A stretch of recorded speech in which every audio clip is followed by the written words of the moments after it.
Hello મિત્રો, અમે તો પાટણવાસી ચેનલમાં તમારું સ્વાગત છે। આજે અમે લીલા ચણાની દાળ બનાવી રહ્યા છીએ। ગ્રામ જેવા ચણા આખા લીધા હતા, એને બાફી અને ક્રશ કર્યા છે અને લીલા મરચાં, લસણ અને આદુની પેસ્ટ કરી છે। લીલા મરચાં, લસણ, આ ટામેટા, લીલી ડુંગળી અને આ ધાણા છે। હવે અમે તેલ મૂક્યું છે, એમાં રહી નાખી છે। રહી ફૂટે એટલે એમાં હું હિંગ અને આખા મરચાં નાખીશ।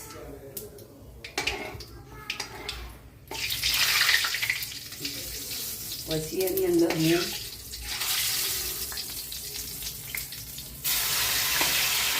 પેસ્ટ નાખીશ।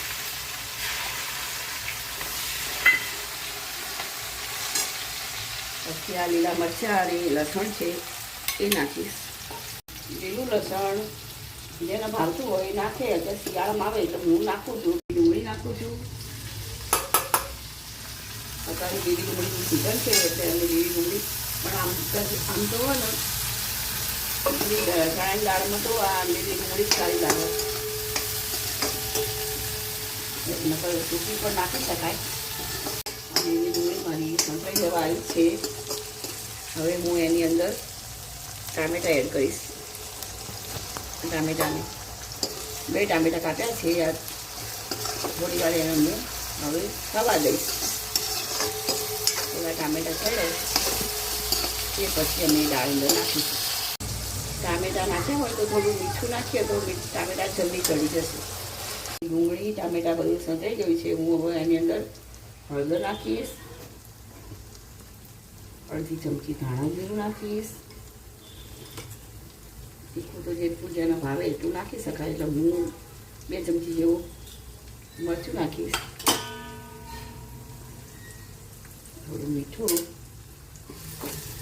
મેં થોડું નાખ્યું છે, કેમ કે મેં દાળ બાફતી વખતે, ચણા બાફતી વખતે મેં નાખ્યું હતું એટલે એને સ્વાદ પ્રમાણે નાખવું પડે। અને આ ગરમ મસાલો પણ હું થોડો નાખીશ એની અંદર।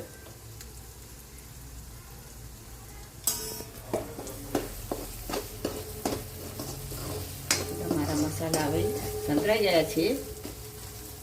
હું હવે દાળ અંદર એડ કરી દઈશ।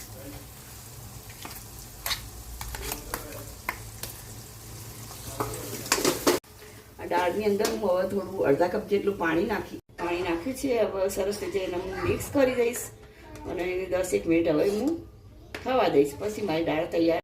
દાળ કેવી બની છે?